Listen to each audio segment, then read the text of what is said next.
operatoria dental en Coya 2014. ¿No? Tengo el precedente de que todos ustedes han pasado en forma satisfactoria el curso de operatoria dental, muy bien llevado por los colegas, el doctor Johnny Pratt y el doctor Hernández, profesores míos también ambos. Entonces, con mucha más razón, yo creo que ustedes están yendo con una muy buena base en operatoria, muy buena base, eso sí lo puedo decir, en operatoria, pero por ahí lastimosamente a veces en el camino se van olvidando o por la premura o por ya van a ver ustedes que allá en Coya, bueno, el ambiente es mucho más grande. Si ustedes tienen, no, quería recordar, ahora que me acuerdo, si ustedes tienen la posibilidad de llevar un auxiliar, ¿no? Que puede ser de algún año menor a ustedes, acá en clínica, acá en la facultad, sería muy conveniente, porque ustedes van a ver que todo el trabajo que ustedes van a realizar es desde que les dan el material, llena un formato. Voy a sacar una anestesia, una aguja, voy a sacar resina, ya tengo que ir con mi pesador. Regreso por mi cemento, y en ese plan lo hago. Entonces, muchas veces tienen que sacarse el guante, ir allá, regresar, colocarse el guante, volverse a sentar. Entonces, en ese plan, yo siempre les recomiendo que si ustedes tienen algún auxiliar, lleven.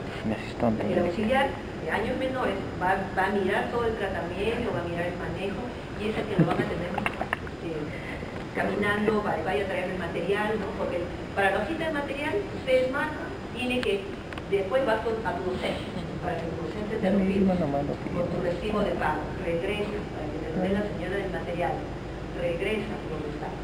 Que me faltó, porque el material no te lo da todo a la misma vez, regresa por la resina, regresa por la lámpara, regresa por el piano.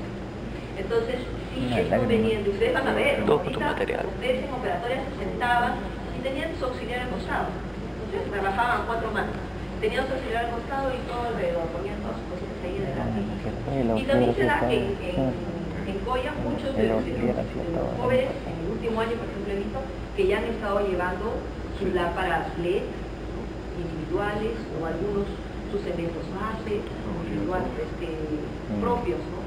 Para evitar este problema, y porque bueno, siempre tenemos, y esa es una verdad muy dura, es que la parte logística en lo que es materiales dentales en Coya, estamos un poco bajos. No tenemos la gran diversidad de colores que vemos, o marcas, por las juntas tenemos un color, por decir 3 colores en Coya, y las lámparas, son lámparas luz halógena, no tenemos lámparas LED. Entonces hay varias cosas que ustedes, no he venido acá a contarles la parte mala pero ustedes van a darse ya con una realidad diferente a la que de repente ustedes han estado viendo y a la que tenemos que adaptarnos, a la que tenemos que adaptarnos por el simple hecho de que la lámpara de luz halógena, un mínimo detalle, ¿no? Y que siempre lo veo, que siempre les digo, traigan su extensión. ¿Por qué? El enchufe está por acá y donde yo me voy a sentar es acá, y a veces la lámpara tiene que estar aquí y ustedes están en el equilibrio total para llegar a donde tienen que llegar. Esa es una mínima tal. Se les ha solicitado ahí a Coya que por favor les distribuyan con extensiones eléctricas, ¿no?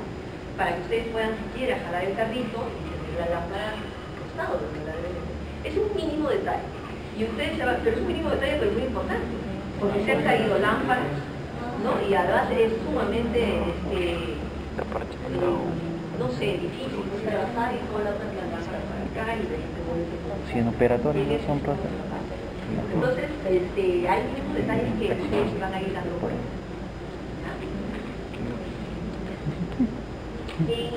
Cuando ustedes, cuando el paciente llega a clínica integral, van a ver básicamente muchas cosas muy simples a vista, ¿no? Operatorias o resinas proximales que son muy manejables con las medicinas hoy en día conocidas, ¿no? Yo no vengo a contarles acá, como les he vuelto a decir, las carillas plus o la tal técnica y tal. Va a ser básicamente la misma técnica que ustedes han manejado en el área preclínica. Erosiones, atracciones, lesiones, caries cervicales, todo eso puede ser rehabilitado hermosa y estéticamente por una resina bien puesta.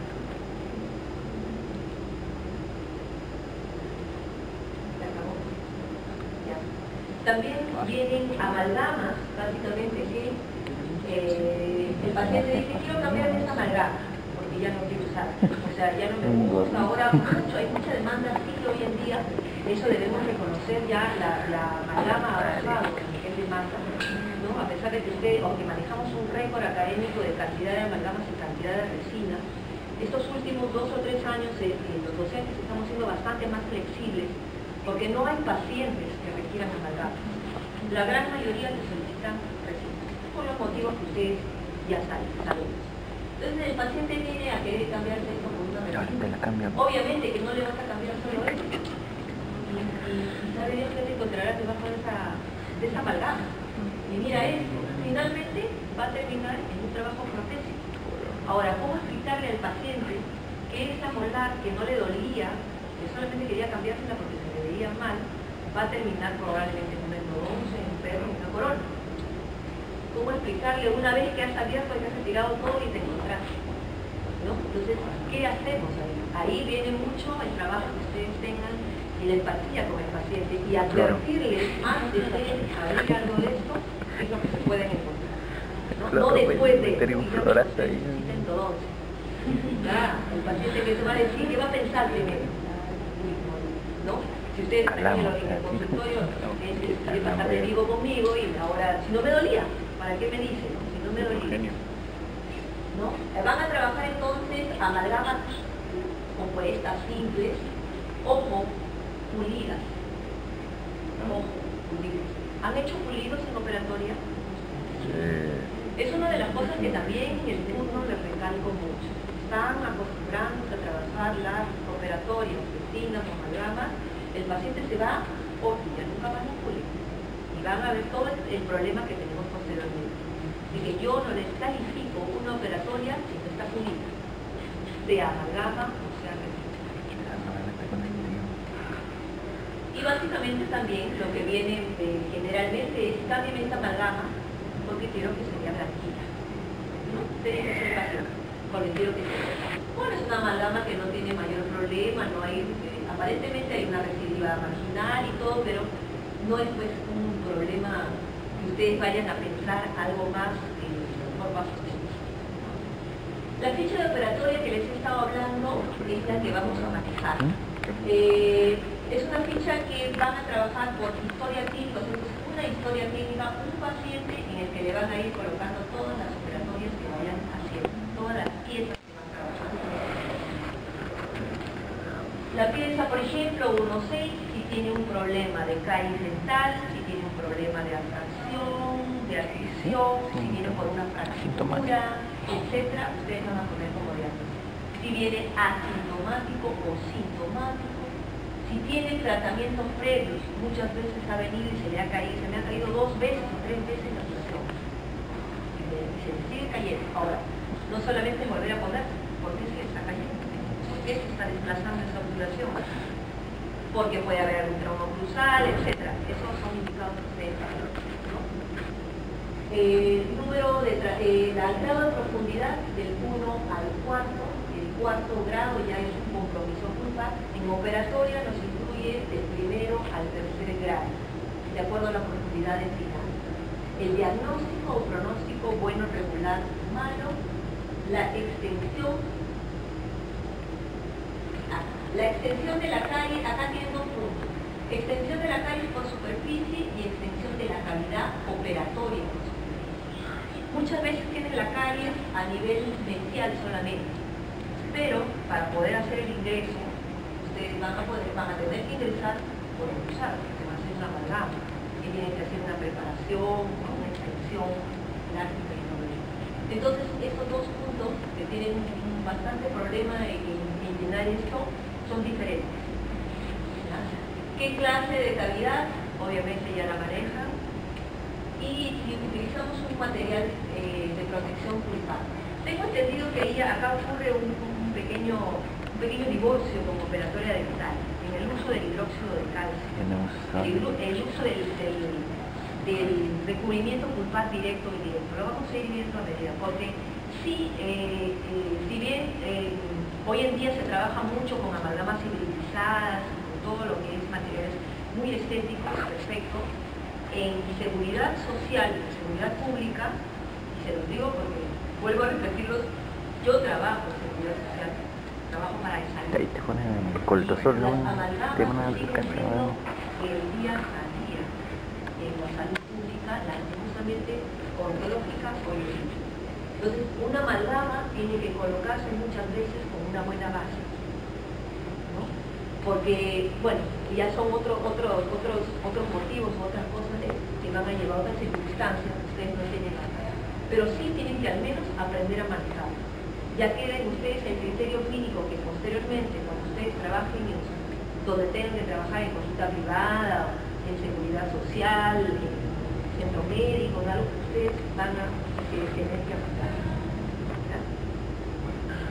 Entonces, material protector pulpar y dióxido de calcio, una base que muchas veces, generalmente ya utilizamos ionómero de vidrio, ¿no?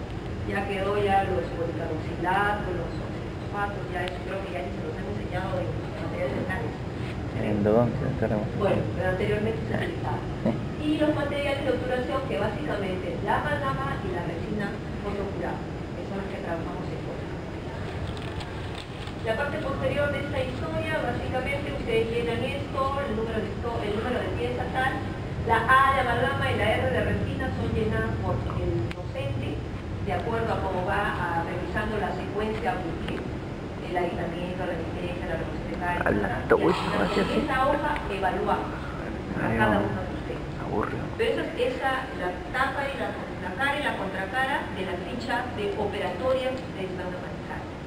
Y que en cada, así sea una amalgama simple que ustedes van a trabajar, tienen que llenar por pieza dental en este sistema. Hay caries dentales que son básicamente observables y reconocibles a simple vista. Nadie va a dudar que ahí hay una caries. Y también hay un protocolo y una secuencia que, como ya les he dicho, ustedes conocen mucho y ya se han familiarizado. ¿Qué cantidad, quiero preguntarles, qué cantidad de operatorias han hecho probablemente en un resumen cada uno de ustedes? ¿Alguien me dice un número? ¿10? 30. 20 operatorias más o menos. Entre resinas, amalgamas también han trabajado. 20 operatorias. Bueno, entonces, en este año, ustedes, como ustedes, no sé si ya les han proporcionado el citado, ustedes tienen que trabajar 30 operatorias en todo el año, entre amalgamas y otros. Obviamente dándole más prioridad, como ya les he dicho. Pero 30 para todo el año, de sobra. En el anterior, la remoción de tejido carioso, dentina secundaria, dentina de reparación, ya estamos colocando la base, el grabado ácido, el adhesivo, la colocación de la resina, el acabado pulido. Esa secuencia ustedes ya lo conocen, se familiarizan, ¿no? Vamos a ir tratando de ver cada una de estas secuencias, pero de lo que van a encontrar allá. Detección de caries. Hay, como les estaba hablando, la observación directa de la caries, ¿no? Obviamente a simple vista. También tenemos mucho con las radiografías, les ayuda una radiografía por historia clínica, el informe radiográfico obligatorio. La transiluminación, también ya les han hablado de eso en operatoria, ¿no? Ustedes colocan el espejo dental en la parte palatina o posterior. Con la luz que ustedes tienen, van a ver que se va a visualizar de forma más oscura la zona de la cara. Es bien clarito, así como salen las fotos y todo. Bien clarito esta transiluminación. ¿Ya? Las sustancias químicas que ustedes puedan utilizar, también les han hablado mucho del famoso revelador de caries, ¿no? Y ahí tenemos también otro gran problema, porque todos vienen acostumbrados a utilizar utilizar el revelador de caries y todo. El problema es que este revelador que está a base de fucina siempre pinta de alguna forma. O sea, va teniendo muchas veces, obviamente con diferentes matices de color lila, de la dentina que está afectada y la dentina sana, ¿no? Y a veces ocurre que por utilizar este detector de caries, siguen ustedes, sigue teniendo y ya sangró. ¿Qué pasó? Y no era para una endodoncia, ¿no? Entonces, allá muchas veces nos bromeamos en clínica, ¿no? Que el paciente que viene de operatorio pasa después a endodoncia, fracasó la endodoncia y pasa a cirugía, ¿no? Entonces, ¿qué pasa? Porque a veces cometemos errores, ¿no? Entonces, hay que tratar de no solamente todos estos utensilios, digamos, sustancias son auxiliares. El criterio clínico que ustedes vean, ¿no? Una cosa es de lo que yo veo, otra cosa es de lo que yo siento. Si yo coloco mi pureta de dentina, voy a sentir dentina dura, no dentina reblandecida. Obviamente que ya no voy a seguir así de repente pintado un poco, porque si no ocurre el problema, ¿ya? Ahí tengan por favor mucho cuidado con esto, porque de operatorios pasan a endodoncias, es un buen porcentaje por ese problema del revelador de caries, detector de caries. Otra cosa, el uso del explorador también, ¿no? Ya hace unos años se detectó que muchas veces el examen se hacía con el explorador y marcando todo, ¿no?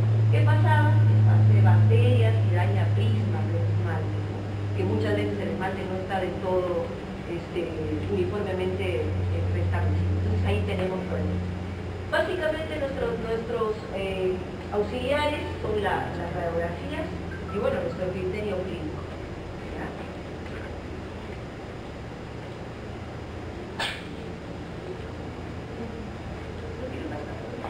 ¿Quién me pasa la? Ahí está, ya. Técnica anestésica. No les voy a contar cómo van a colocar ustedes las anestesias, porque ya las saben. Una anestesia infiltrativa y congelada. Ojo, tengan en cuenta, el paciente paga por cada operatoria, y por cada operatoria les dan una aguja y una anestesia. Colóquenle las anestesias. Porque muchas veces hacen las operatorias sin colocarle anestesia. La anestesia es totalmente desagradable. No sé si alguna vez ustedes han hecho alguna operación sin utilizar anestesia. El dolor dentinario, así no tengan caries, es exquisitamente sensible, es muy desagradable para el paciente. Así sea algo muy pequeño, no, pero chiquitito, ahorita termina. Y es muy chiquito, es muy desagradable para el paciente. Tengan la seguridad, obviamente que no le van a colocar todo el cartucho, probablemente, ¿no? Pero, porque si no el paciente se va a veces con todo el malestar por una pequeña operatoria o algo. Pero una pequeña parte de anestesia les va a ayudar a trabajar a ustedes y el confort del paciente, que se le va a ir eternamente agradecido. Y ojo, por cada operatoria es obligatorio que acá les dan una aguja y una anestesia. Así que no hay disculpa para eso. Coloquen la anestesia infiltrativa o troncular correspondiente. ¿Ah? El aislamiento. También han trabajado, y eso siempre lo recalca el doctor John, sí. Aislamiento absoluto para todas las piezas. Salvo que, bueno, la pieza esté destruida, etcétera, o algo, ¿no? Generalmente esas piezas destruidas terminan siendo primero endodoncias, etcétera, ¿no? Entonces, sí trabajar con lo que es aislamiento absoluto y relativo si es necesario, ¿no? Muchas veces el paciente tiene sensación de arcada, la pieza no está bien ubicada y no puede colocar el medicamento. Obviamente, ahí sí van a tener que colocar un aislamiento relativo bien hecho. También tienen y cuentan con eyectores. Entonces, utilicen los eyectores para poder trabajar. El eyector colgado en la boca del paciente, porque muchas están ustedes, bueno, eso sí, acostúmbrense, tenemos ahora una muy buena compresora, así que eso no les va a faltar. El paciente está en el plan de que coloca y él se agarra y agarra el eyector. Él mismo lo tiene. Ustedes doblan el eyector de alguna forma y lo dejan colgado, como quien dice ahí, ustedes trabajan. El paciente no tiene por qué estar, pone y saca el eyector, muchas veces terminó en el suelo el eyector. Toma de color. Aquí hay una cosa que también les han hablado mucho y hay mucha discrepancia en la toma de color que tenemos. Desde el solo hecho de lo que les estaba hablando principalmente de la carencia que tenemos en clínica, ¿no?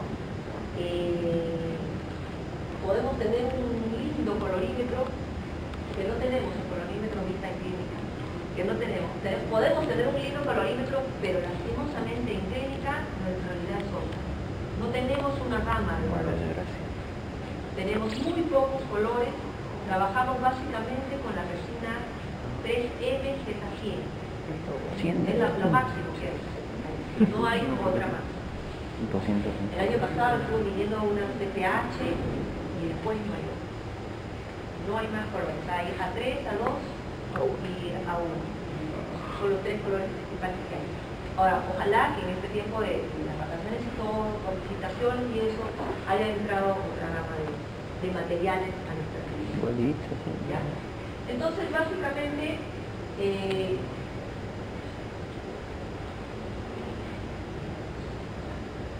tenemos nosotros que, para poder escoger el color dentro de lo que tengamos, digamos así, la resina compuesta tiene un color que va a estar básicamente se va a ver muy influenciado por la luminosidad, o sea, la parte luminosa que nosotros tengamos. Eso sí, tenemos muchísima luz en clínica, ¿verdad? Hay unos amplios ventanales que se van a dar cuenta de lo que les toca trabajar en el centro, porque el problema es cuando viene el sol, o en estos meses que todavía tenemos sol, hay problemas que dan directamente a la cara del paciente. Eso sí no sabemos cómo colocar en las ventanales, ¿no? Tenemos ese gran problema.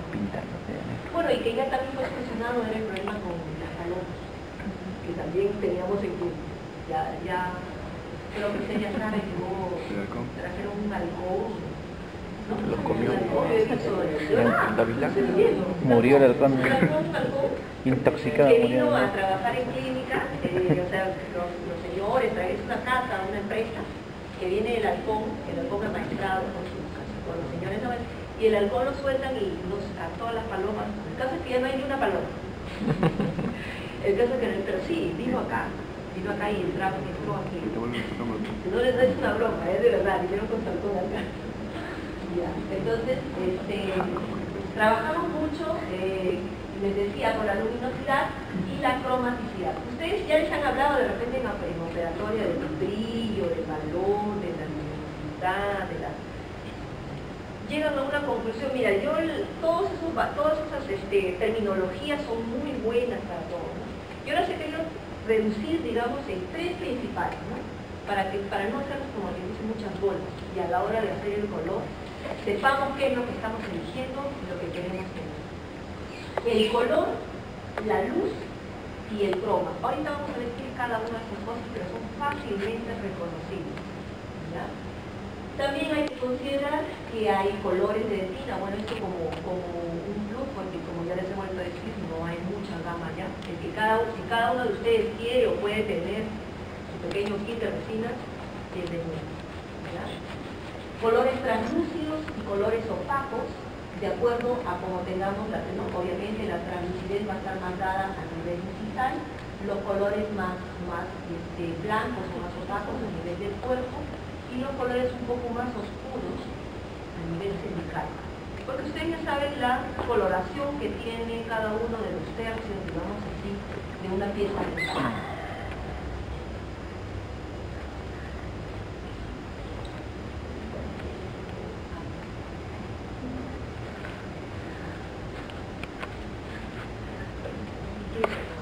Entonces, ¿cómo vamos a trabajar con la resina? El éxito de una resina es que obviamente no tenga sensibilidad postoperatoria. Es una cosa de la que ustedes la que ustedes manejan, porque debemos ir tratando de manejar. Y otra cosa es que se mimetice con la pieza dental, ¿no? Hay que ir controlando no solamente la forma, la textura, el color, desde el hecho de repente resecar la pieza dentaria. Ustedes saben que una pieza dentaria cuando pierde hidratación se vuelve más blanquecina, pierde su color, ¿no? Su textura normal. Ustedes le pueden colocar una resina de un color porque está bien aislado y todo lo demás. Y a la hora que el paciente pasa la saliva, todo, quedó más blanca la textura, ¿no? Entonces hay cosas que van a ustedes tener que manejar poco a poco, ¿no? La cosa es buscar un mimetismo en las resinas compuestas.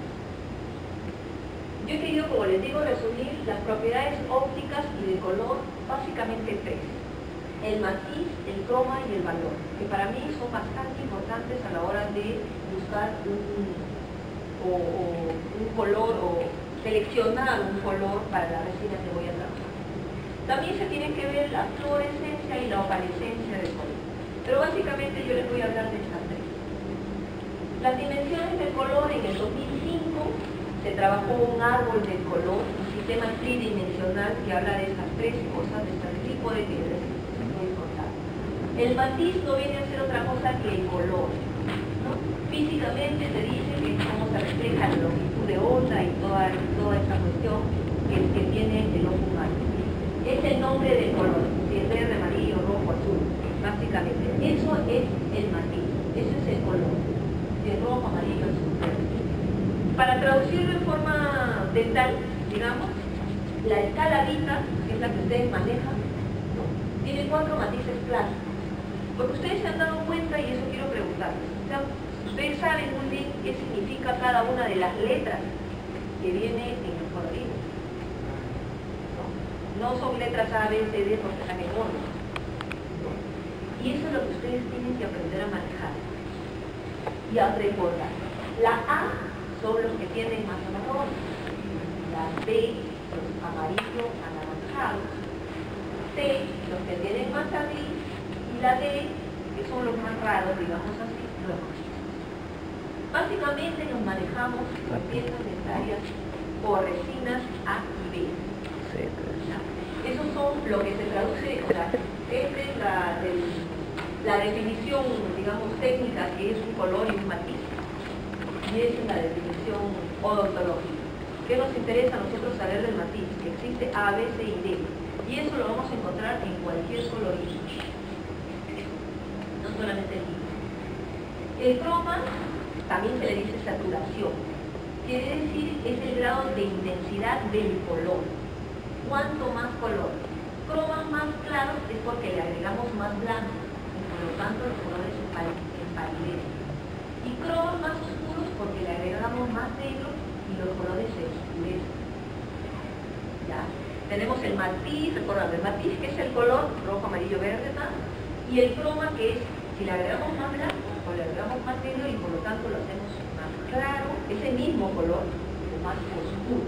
Es el grado de intensidad. Se dice también saturación, también lo van a encontrar como saturación. Es el croma. Y traduciéndolo a nivel dental, en la escala Vita, es que se le asigna un número. Ustedes han visto que al costado de la letra, cada resina hay un número, 1, 2, 3, 3.5, etc. El matiz puede variar del A1, que es el menos saturado, el más claro, digamos, oscuros, hasta un 6, que son cosas muy raras, que son más saturados, o sea, más oscuros, digamos.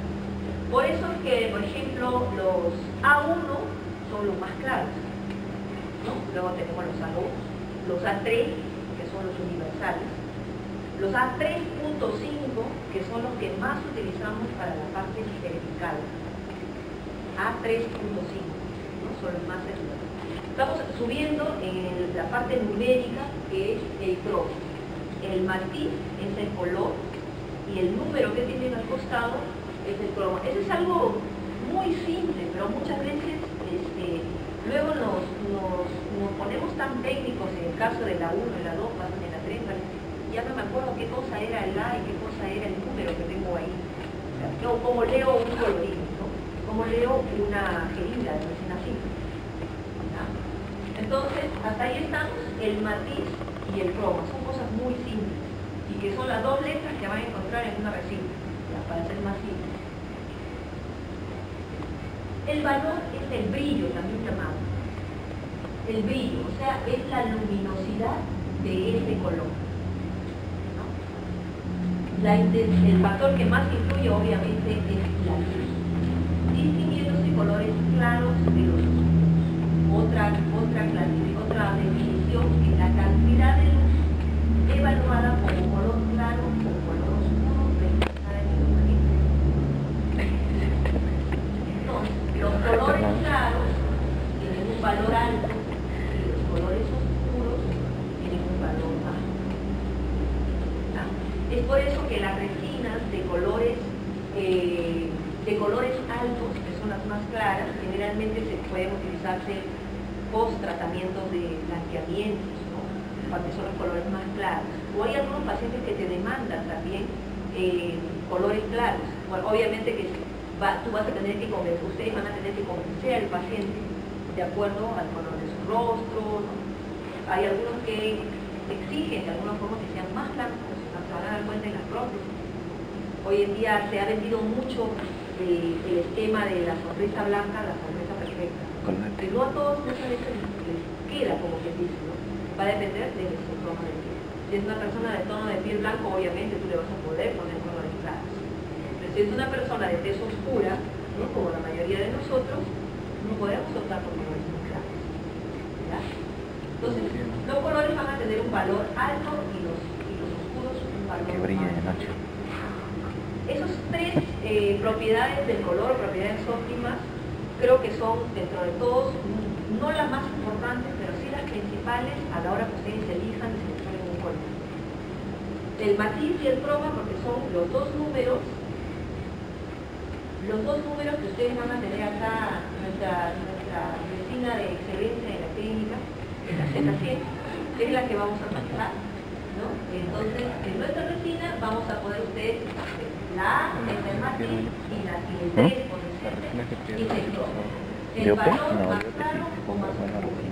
Nada más. 250. Lo demás, bueno, obviamente que es importante, y que la fluorescencia y la oparescencia y todo, pero principalmente en forma básica yo quiero que recuerden estos tres puntos, matiz, croma y valor, que es un tricorito.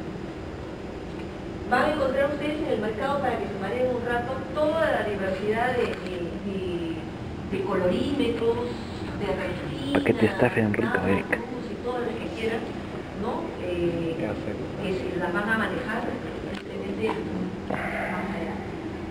¿No? Tenemos también, sin hacer propaganda, pero sí creo que la parte, al menos el 3M es una de los materiales que más se manejan a nivel de TAS. La Filtex Supreme XT presenta colores para esmalte, para el cuerpo, para la dentina, translúcidos, de una diversidad de letras. Todo. En red, white y todo lo demás. ¿No? Entonces, hoy en día hay una gama extensísima de resinas. Siempre, obviamente, con algo que ustedes también ya conocen, la nanotecnología.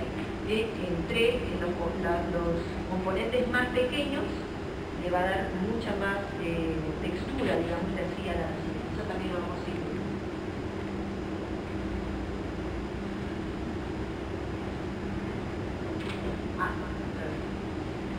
Otra cosa que también a veces es conveniente que ustedes puedan utilizar es ir colocando pedacitos o bolitas, también les han enseñado, seguro, bolitas de la misma resina sobre la pieza dentaria para ir viendo el color que ustedes puedan ver.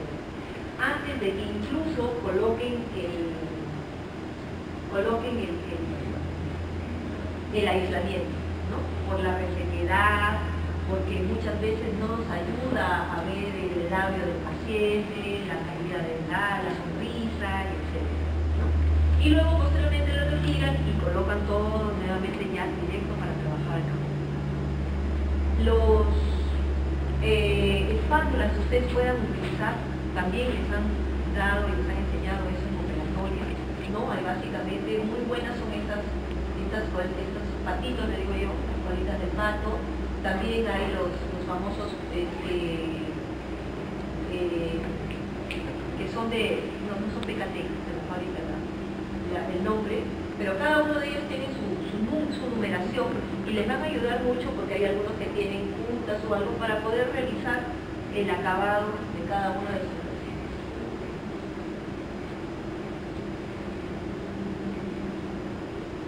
Por ejemplo, en este caso se ha utilizado el white body, que es el ultra blanco, que es uno de los casos, aunque la toma no ha salido muy clara. Son colores bastante blancos, helados para el cuerpo. En los casos, por ejemplo, acá la paciente venía de un trabajo post-ortodóntico y tenía espacios, ¿no? los espacios negros que le dicen, ¿no? Los night spaces. Entonces, hay algunos sitios en los que ella quería aclarar esos espacios interproximales, ¿no? Y para lo que es colores más translúcidos, white enamel, y lo que es translucidez a nivel quintisal. Para la toma de color también hay toda la diversidad de tomas del color, pero nosotros lo tomamos así, ¿no? Ustedes agarran el colorímetro y lo eligen básicamente, como que dice al ojo que no hay buena iluminación, campos, de preferencia siempre le dicen de color oscuro para la toma del color azul, ¿no? Por el reflejo que tiene para la hora de la toma del color. Lo que sí nosotros, bueno, esto es una cosa muy aparte, es que en clínica tratamos de uniformizarnos, traten de no llevar, por favor, campos de todos los colores. Yo sé que hay campos descartables de N colores, tratemos de que sean o blancos o celestes para uniformizarnos todos. ¿Ya? Es una cosa muy aparte.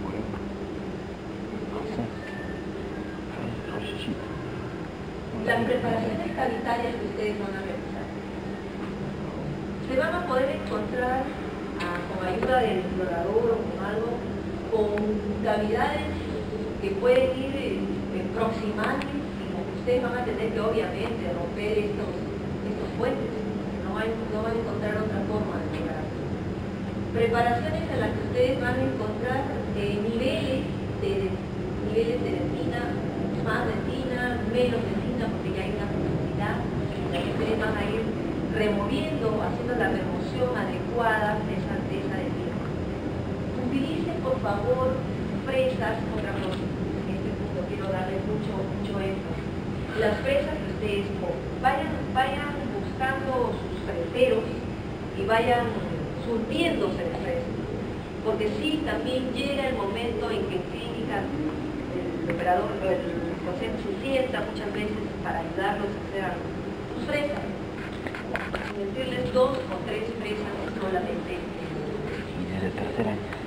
Lo demás son fresas de tallado, todas las fresas que ustedes quieran tener, ¿no?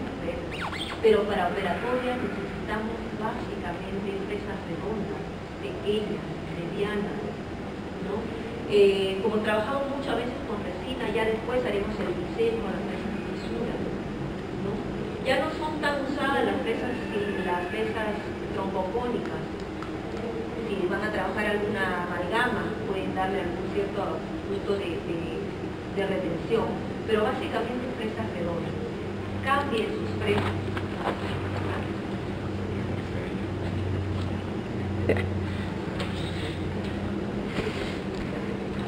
Yo les quería hablar de sus fresas. Por favor, quiero verlos y también otra cosa que revisamos en el turno es los freseros. Atención, las fresas que tienen para ustedes tienen que trabajar. ¿Cómo van a preparar sus cavidades en Madame? Ya ustedes han sabido, son paredes retentivas o bastante paralelas en todo caso. Es más, no hayan esmaltes socavados, que vayan esmaltes socavados, todo sea sostenido por dentina. El ángulo cabo superficial de 90 grados más o menos y una regularidad de paredes. Que los ángulos de toda esta preparación sean redondeados, nada de ángulos, nada. Eso ya ustedes lo saben, básicamente. Las cavidades para resinas, que son las que más manejan ustedes en piezas anteriores, va a estar básicamente determinado por la extensión de la carne. ¿Por dónde voy a entrar? Por vestibular, por palatino, por donde yo vea o visualice mayor cantidad de calles, voy a entrar. Muchas veces, de repente, voy a tratar de mantener la parte vestibular, ¿no? Sin tocarla, tratando de que no me quede pues, una superficie de esmalte tan delgada, ¿no? Sino, porque no hay, obviamente, mejor esmalte que el natural. O sea, no hay resina que supere el esmalte rojo, ¿no? Se va a requerir para toda cavidad con resinas biseles. Hagan biseles. Otra cosa que también siempre veo con frecuencia es que no hacen biseles. Si ustedes hacen un bisel más largo, van a tener mayor difuminar, como quien dice esta resina. Va a depender mucho del tipo de pieza de talla que tengan, de la calidad que tengan. Pero hagan un bisel, empresas de fisura u otras, pero realicen un bisel. Este bisel le va a dar un cierre marginal, disminuye esta filtración, le va a otorgar retención y obviamente le aumenta su efecto estético. Los biseles deben ser solo hechos en esmalte. Otra de las cosas, solamente en esmalte. En clase 5, por decirles un número muy pequeño, medio o hasta máximo 1 milímetro. Las clases 5 son las que comprometen Perdón, clase 4. Las clases 5 son cervicales. Y cavidades globosas quiere decir que no sean como nos estaba viendo en la toma anterior, cavidades con agua.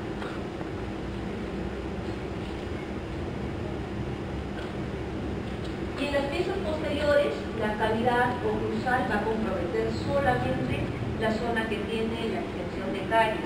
Obviamente cuando trabajamos ya resinas, ese es uno de los puntos plus para la resina, solamente hacemos la remoción de calles. No tenemos que hacer preparaciones cavitarias retentivas o algo como el caso de la sanidad, que muchas veces trabajamos y eliminamos resina sana para confeccionar una cavidad de amalgama apropiada. Si la zona oclusal no está comprometida, en una cavidad proximal se descontacta. No es imprescindible eliminar el punto de contacto. Eso es otra cosa de la que también tienen que tener. Que siempre, no es imprescindible, pero a veces se les facilita a ustedes un poco más la parte visual, digamos. Pasan el punto de contacto y pueden ver por debajo de él. También es importante que ustedes trabajen, obviamente, con visión indirecta. No quiero, y otra es una de las cosas muy frecuentes, intentarlos trabajar con su... Es una pieza anterior que está desde la remoción de la calle. Ustedes tienen que trabajar con visión indirecta. Y eso sí, soy muy enfática en eso.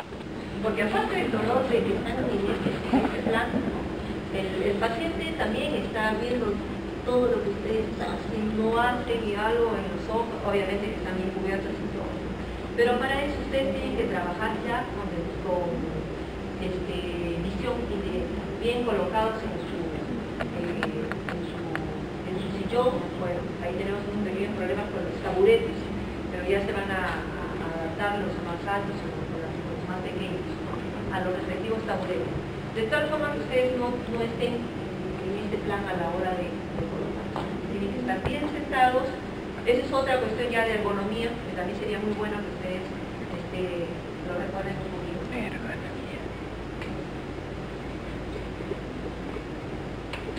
Ya han trabajado mucho lo que es la hibridización y de esto les han hablado de clases en la preparatoria de planificación. ¿Sí? Ustedes ya me explican esto de hibridización. Todavía saben mucho. ¿Cómo vamos a proteger y de qué vamos a proteger a este complejo nervino pulmonar? ¿No? Que haya irritantes físicos y el calor friccional. Por favor, fíjense y vayan revisando sus piezas de mano que estén bien lubricadas, ¿no? O sea, que tengan buenas o bien abiertas las salidas de agua, porque muchas veces tenemos ese problema. No hay correctas salidas y lubricación de agua. Y el calor friccional que generamos es sumamente peligroso. aparte que pueden producir más adelante algún problema de tiro pulpar. De repente no en ese momento, sino a posteriori. Hoy en día hay piezas de mano que tienen 3 salidas de agua, ¿no? y son muy bien, se lubrican bastante la pieza de mano. Eso depende de la pieza de mano que cada uno necesite. También trae 3. El desecamiento dental, obviamente, también se los han repetido, ya no es como antiguamente, es resecar hasta que se vea blanco tiza. Ya no, porque así nos decían, se vea blanco tiza. Ya no, ustedes secan con una gasita o con cuadraditos de gasita dentro de la cavidad, ligeramente húmeda, y luego realizan todo lo demás. Va a tener también muy en cuenta la profundidad de la preparación, la presión a la hora que ustedes condensen el material. Todo eso va a influir como un irritante físico en nuestro proceso de tiro. La contracción de polimerización a la hora que trabajemos con nuestras lámparas técnicas de luz halógena. Otra de las cosas que también sería muy bueno que vayan chequeando con sus respectivos delegados es que vayan haciendo un mantenimiento correspondiente a las lámparas que tenemos en clínica. Muchas veces no cumplen con ciertos requisitos de intensidad de luz o algo. Genera mucho calor, ustedes saben que las lámparas de luz halógena, vamos a ir viendo, requieren filtros, requieren ventiladores y todo ello. Y muchas veces no estamos realizando un adecuado polimerizado a nuestro trabajo. ¿Ya? Eso también sería conveniente que canalizaran esos chequeos de nuestras lámparas que tenemos, ¿ya? Un mantenimiento. Y el trabajo cruzal posterior que puedan darle, que pueda generarle esa operatoria sobre el completo. Los irritantes químicos, ¿no? Muchas veces porque cometemos un incorrecto tiempo de aplicación, antisépticos, limpiadores cavitarios, a veces nos sobrepasamos en el uso de los ácidos, ¿no? Entre más tiempo esté con el ácido, de repente mejor. Cada uno tenemos tiempos de aplicación con este ácido ortofosfórico. Los adhesivos también. Y los materiales de protección y restauración de irritantes bacterianos que generalmente se utilizan porque no eliminamos bien el barro del binario que muchas veces generamos, o porque hay filtración y otros, ¿no? Entonces todos estos son irritantes físicos, químicos y bacterianos que afectan nuestro complejo de tiro pulpar. En cavidades para amalgama, o de cavidades de amalgama, básicamente qué nosotros debemos cuidar. El metal debemos saber que es un transmisor muy bueno del calor. Entonces, generalmente debemos agregar una base, sería lo más ideal, si es que es muy profundo.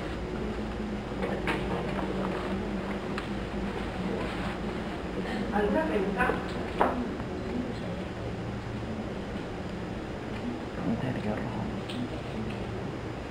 Debemos agregar una base, deberíamos agregar una base,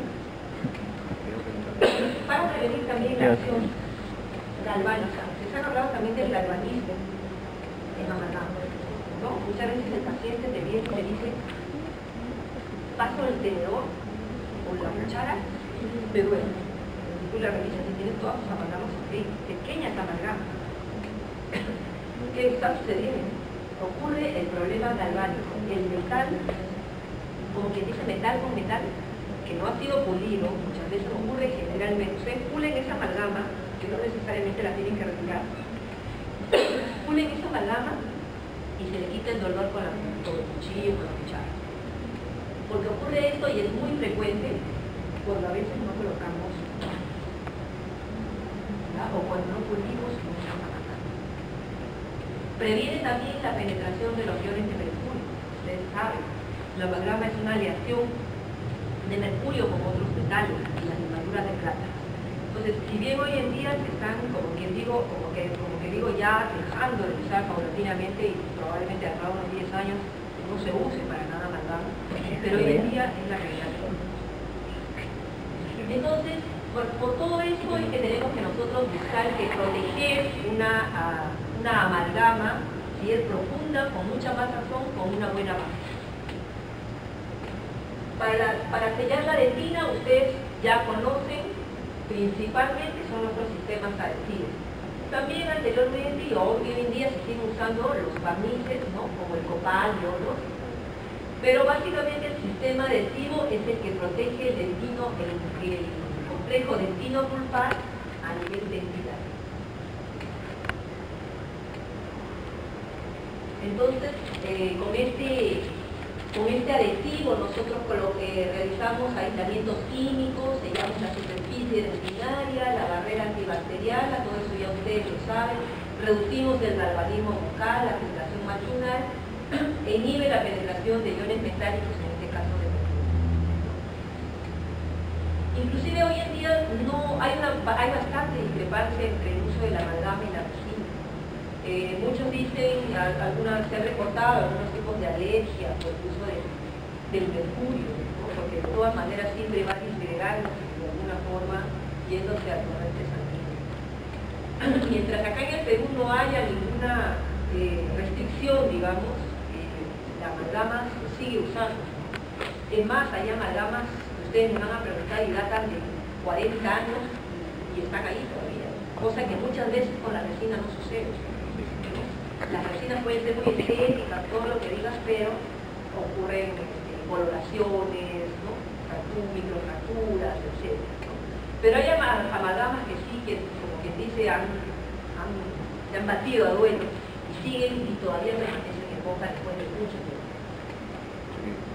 Los poros cavitarios, que son los liners, y acá les voy a hablar un poco del hidróxido de calcio, del cemento de ionómero, que esto también lo vemos en clínica, el hidróxido de calcio, los ionómeros como base, y los materiales fotopolimerizables. No tenemos bases fotopolimerizables en clínica, ¿no? Hace 2 o 3 años sí entró un lote de bases de ionómeros fotopolimerizables, pero hoy en día, hasta al menos hasta el año pasado, solamente se trabajaba con hidróxido de calcio, que no es una base propiamente dicho, sino es un recubrimiento pulpar, lo califican como un liner, un forro cavitario, y los cementos de ionómero de vidrio que vamos a ver.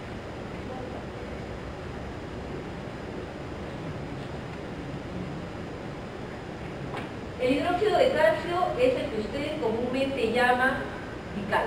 El Vical es el nombre comercial. El nombre genérico es el hidróxido de calcio. También ustedes van a utilizar el hidróxido de calcio en polvo, para endodoncia, para hacer sus integraciones, etc.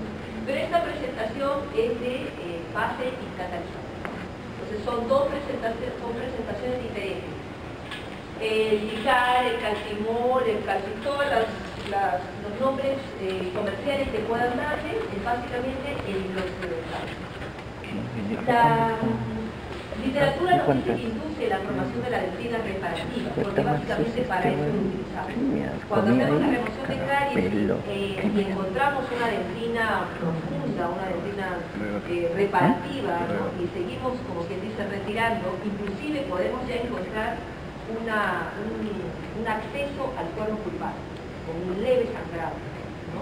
Ahí utilizamos el hidróxido de calcio como un recubrimiento pulpar directo.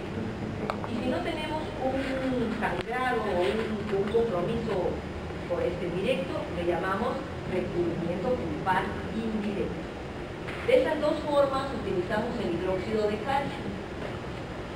Generalmente colocamos esto en una superficie muy delgada, no es una base, no es una superficie, es una pintar, como que dice la zona, y aproximadamente en 20 a 21 días se logra la regeneración de una dentina reparativa. Luego de ese tiempo, se deja en materia provisional, luego de ese tiempo, en observación, se retira todo, inclusive ustedes sacan el hidróxido de calcio que sale muy fácilmente por capas, con la simple cuchareta se despega, como dice todo, y ya se ha formado por debajo un poco más de dentina. Sobre eso ustedes colocan su base, lo que tengan que colocar y todo lo demás. Pero es básicamente, ¿no?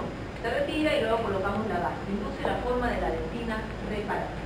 ¿Y por qué? Tiene un pH alcalino y es bacteriano. Un recubrimiento pulpar directo o indirecto.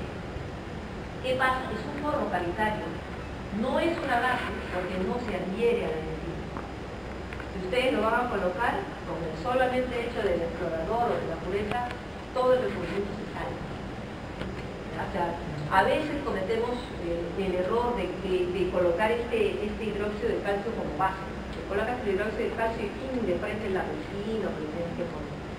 Probablemente te vaya bien, sea sintomático todo, pero eso se disgrega. No, uno que no se está pegando, no hay una fase de adhesión con la dentina, que sí la logra, inclusive la misma resina, ¿no? Por el adhesivo.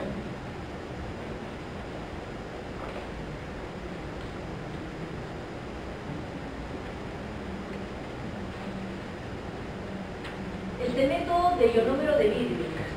El cemento de ionómero de vidrio sí hay,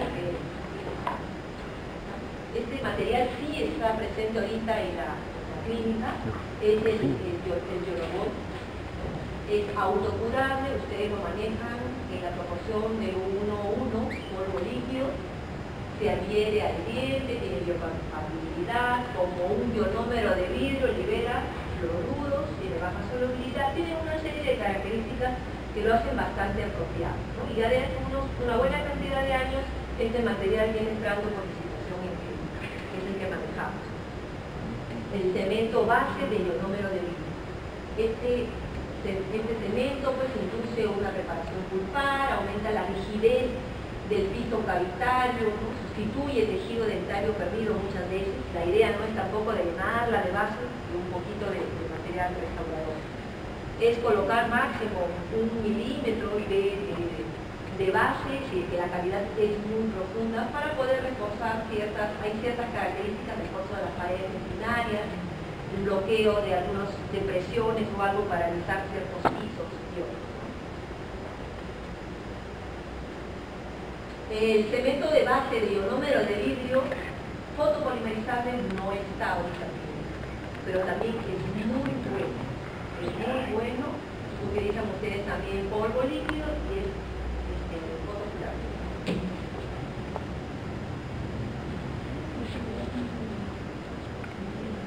Ahora la técnica de estiva. La técnica de estiva la he querido trabajar en lo que es grabado, lavado, secado, ¿no? Ustedes trabajan eso ya y se les ha recalcado mucho también anteriormente. ¿Vale?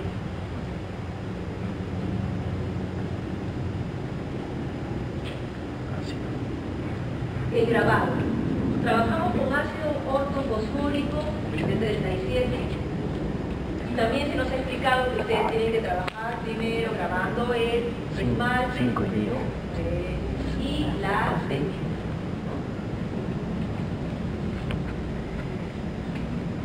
Luego todo, realizar el retiro o el secado con una gasita, no resecando con el aire de la turbina. El adhesivo, utilicen por favor sus brochitas, casi todos llevan esas brochitas, en todo caso, sus pequeñas bolillas de algodón. Otra cosa es que trabajen en operatoria y apunten bien, traigan hechas sus torunas de algodón. Revisión de tambores con torunas de algodón para operatoria, porque después nos quedan el plan a la hora que recién van a llevar al paciente y están colocando, porque tienen el algodón, obviamente llevan el algodón todo, pero no echan todo. Inclusive ustedes saben que para operatoria tienen que manejar toruditas pequeñas, pueden tener un frasquito con toruditas pequeñas, las gasitas recortadas y sus torudas bien hechas, compradas, hechas, lo que quieran, pero ya bien envueltas. Otra cosa, y acá viene mucho, es el trabajo con la lámpara, en este caso de luz halógena. La variación de la intensidad de la luz, obviamente, es decisiva para que una restauración tenga buena o mala calidad. Cuando logra polimerizarse, llamémosle todo el complejo, o parcialmente. Por eso que les hago mucho hincapié de que revisen o hagan revisar las lámparas que tenemos en coche. Algunos llevan sus propias lámparas LED que ya están llevando. ¿Qué ventajas y desventajas, más desventajas, nos da la lámpara de luz halógena? Bueno, son económicas, cumplen toda la cantidad necesaria, eso sí, todas cumplen, de milivatios por centímetro cuadrado, el rango de longitud, luces y todo, pero cuando tienen un adecuado control y mantenimiento. Ese es el problema que siempre